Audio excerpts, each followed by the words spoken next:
Oh,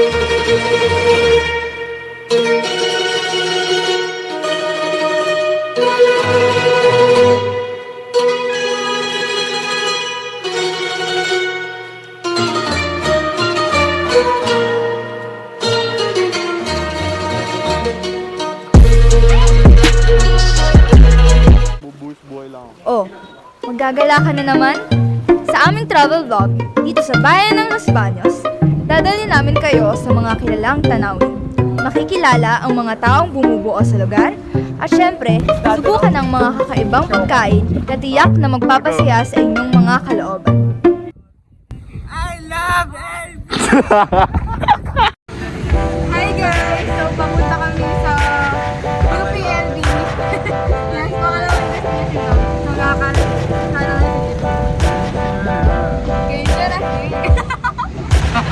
Naghati kami sa dalawang grupo para ipakita sa inyo ang kagandahan dito sa LB, kung gaano kasarap ang mga pagkain dito. So tara! Tara! Happy na birthday mo pa! Happy na birthday mo pa! Happy na birthday mo pa! Tapos ka na! What's up guys? Tapos, ngayon nandito tayo. What's up guys? So ngayon nandito tayo sa Los Baños! para ipakilala namin sa inyo ang iba't ibang pagkain dito sa Los Baños. Tara!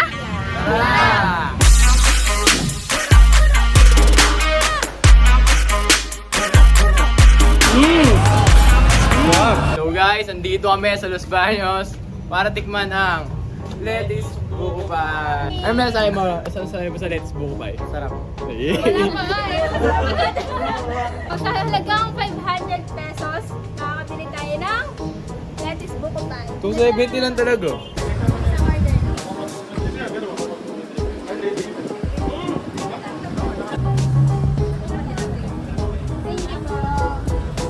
Okay. Dito na kami currently po sa UP. Let's go. UP na tayo. Yes! Sama ko ang mga guys. Mga geng-geng. Mga geng-geng. Kakagaling lang po namin sa McDo at K-Coffee. Bumili po kami ng aming foods. And now, magsisimula po kami sa pagkagala. Matcha tea daw po. Favorite. Gusto po nila magpa-refill. Nasa YouTube po kami, mama! Alam niyo ba na maraming may favorite ang place na yun dito sa UPLB. Kasi maganda sa place na to at tahimik minsan. Kaya ito ay people's favorite place.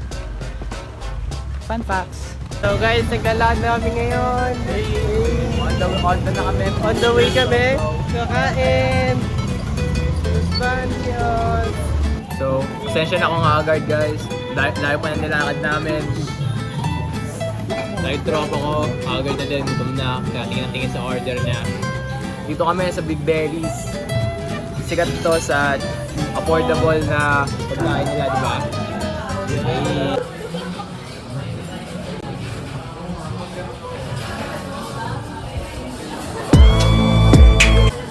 So, ang in-order namin is crispy pata. Napaubos na.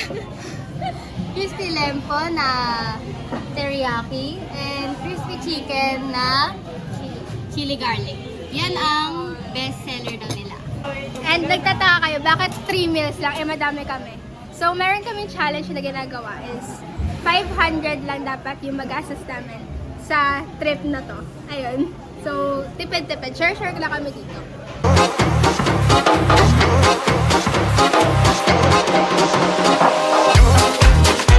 Hi guys! So, papunta kami sa UPLB Freedom Park. So, para lang mag-lunch kasi it's 11 na. The University of Philippines, Los Baños, Laguna is a prominent educational institution in the Philippines.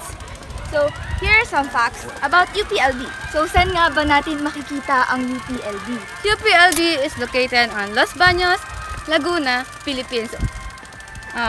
It is situated on 15,000 hectare campus, included agriculture fields, forest and Mount Makiling Forest.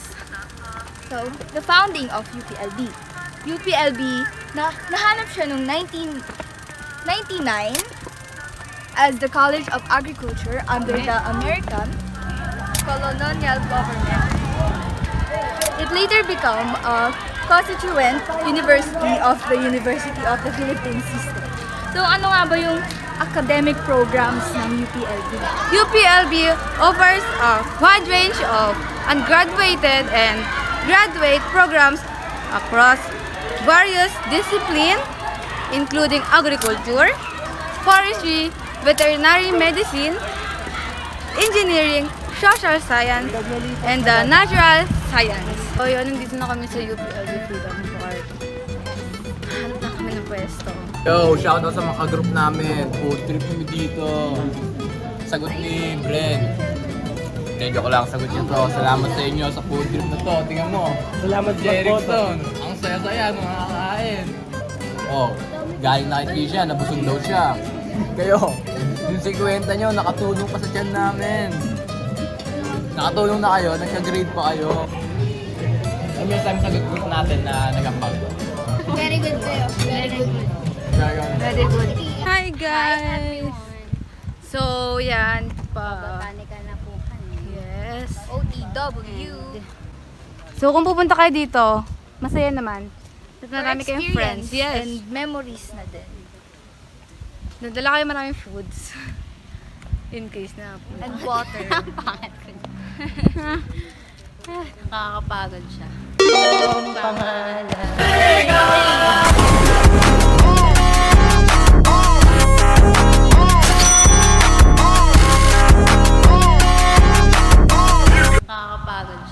Dito kami sa, ano ba to? Sa hotel. Circa. Actually, marami siya.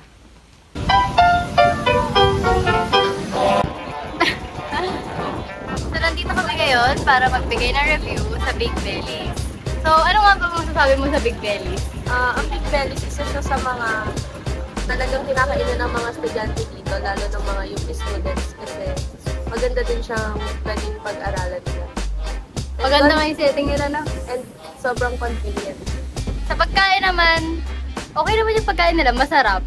And budget-friendly siya sa isang estudyante. Mabubusog talaga. Oo, ano tawag ito? Pati yung place nila, sobrang hindi ganun ka-crowded. So guys, kamusta kayo? Kami ay nasa taas na. Pagod na sila, sa likod po sila. Nanguhuli sila kasi kanina, nung pataas, sila nag-iingay sila. So wala na silang energy. Magaganda po ang bahay. Ayun nga lang, ang pros and cons ay mahirap akyat. Mahirap. Sarap dito sa taas. Mahangin. Nahuli na po sila guys. Mga isang ano. Papagod na po sila. Kung gusto nyo mag-jogging, pwede. Kaso, bakit siya? Baka... Hindi makabot sa taas. Wala pa kayo taas yung makabot. Oo. Wala pa kayo sa taas. Kasi taas na. Nasa pinakamataas na kayo. Hi guys! Ngayon, we're at Makiling Botanical Garden. And Here we are with Bella and Ella. wala pa kami sa loob actually. Papunta pa lang kami actually. Yun. But may entrance fee siya na 60 to 65 pesos. Also, if UP student ka, remember to bring your valid ID or your student ID for proof na sa UP ka nag-aaral. Kasi that way, may discount ka. 5 piso. 5 At least may pesos. discount. 5 pesos is a big thing actually. Pwede ka ng nakabili ng 5 pisong candy, di ba? Actually, UPLB's Makiling Botanic Garden is a 300-hectare area within the Mount Makiling Forest Reserve.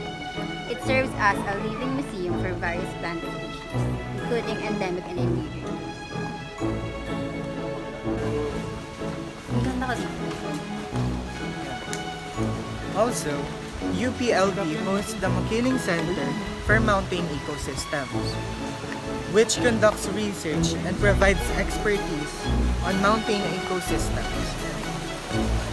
Biodiversity and conservation.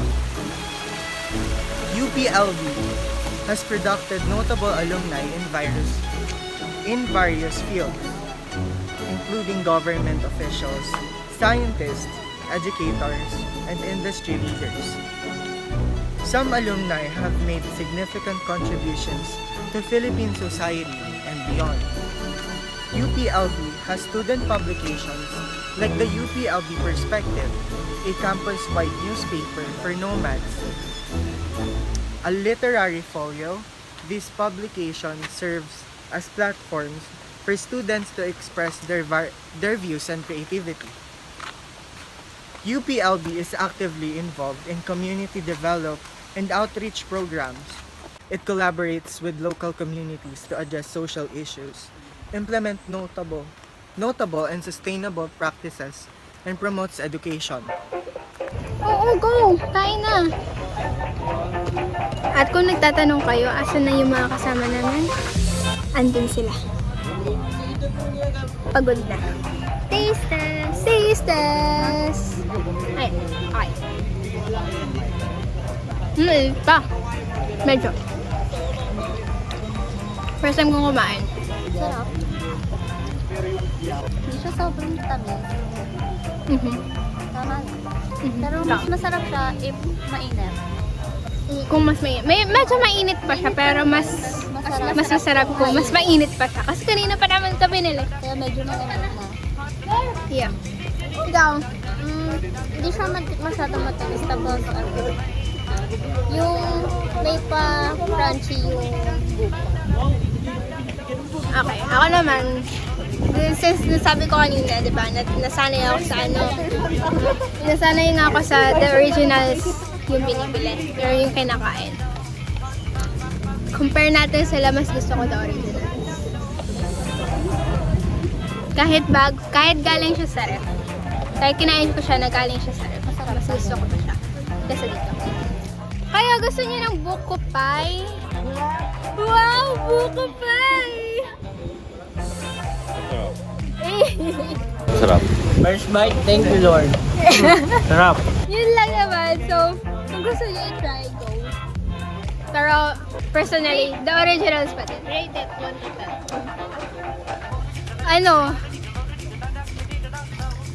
7 out of 10. And nagtatanong kayo, bakit nga ba hindi naman yun yung pinili? Kasi out of place siya. Nandito kami sa may UP ngayon, and yung Barangay Anas kasi sa labas pa siya ng kanto ng UP. So, out of place. And ito lang yung meron. So, yeah.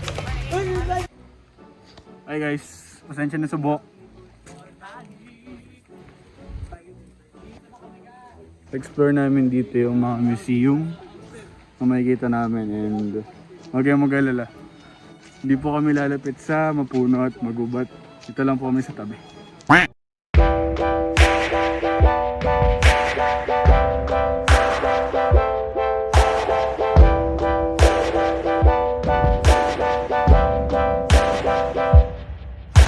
The campus was established in 1909 on 72.63 hectares of abandoned farmland at the foot of Mount Bakiling, purchased by University of the Philippines.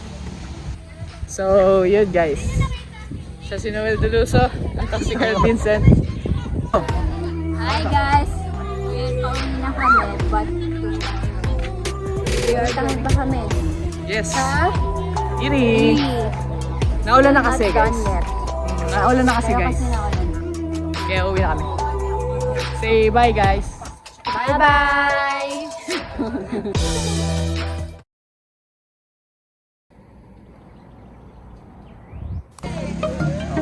Hello guys! Welcome back. Nandito na po kami sa Iri. At magsisimula na po ulit kami mag-vlog. Ito po sila guys. So, let's go guys! Go. So guys, hello guys. Nandito kami ngayon sa gate ng Iri. So, ang current situation po namin, naghihintay po kami ng permit para mag-video sa loob. Kasi bawal po siya at sobrang strict na place niya. So, kailangan po namin i-email na mag-film kami sa loob. Kailangan po namin ng permit bago makapasok. So, yeah, see you guys there. Pending kami ngayon. Bye! So, quick update guys. Hindi po kami pinapasok sa loob. Quick update guys. Hindi po kami pwede. Hindi kami bigyan ng permit. Hindi kami pinapasok kasi kailangan daw ng email. Akala namin pwedeng pumasok lang basta-basta. Kasi ganun dati dito. So, nagbago na po siya. Naging mahigpit So po siya. ngayon, change of plans na. We will see you later. So, ayun guys, nandito ako kasama si Amy. Hey guys! Tapos, di ba, kasalukuyan nga hindi kami nakapasok sa ERI kasi nga kailangan pa ng email. I-email dapat namin yung email. Hindi nakapasok sa loob. Hindi nakapasok. So, gusto ko lang sabihin na may iba't ibang rice varieties, di ba? At yung isa doon is since tinatawag na golden rice. Actually, sabi doon, mas nalaman ko kasi hindi naman siya kakaiba. Parang pinagkaiba sa regular na rice na kinakain natin. Pero, kasi yung lasa, ganun pa rin. Pero, yung yung nutrition na makukuha natin sa kanya is, diba? Mas rich siya. Ganun. Parang sa brown rice kaysa sa white rice, ganun. So, ayun. Yung kasi, yung ERI is in-establish siya talaga ng late president natin si Ferdinand. Yes. So, yun. Kasi nga, di ba, as a president, ang pinag-aanahin niya yung mahirap kasing bansa ang Pilipinas. Asian, Southeast Asian and African. Halos yung naghihirap talaga. And kasi, mostly kasi yung kinakain natin is rice, di ba? Kung makakapasok kami sa loob ng ERI, makikita namin yung doon, Rice World Museum. Saka yung Raymond Center. Kung saan, binibigyan nila ng chance. Halos nagkaroon sila ng platform na kung saan is ituruan nila yung mga manggagawa, mga magsasaka about farming, agricultural, animals. Bukod sa yung rice, mayroon silang rice research. Kasama din doon yung climate change. Lahat naman siguro kailangan ma-aware. Kasi kapag climate change talaga, paiba-iba yung panahon, yung rice na natin is mag-iiba din. Kaya magaling lang din. Isang magandang ginagawa nila. Sayang hindi kami nakapasok sa loob. Gusto ko makita yung yung mga makita ko sa litrato lang.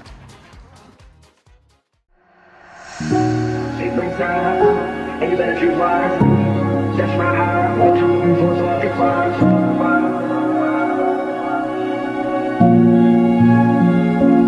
That's my heart.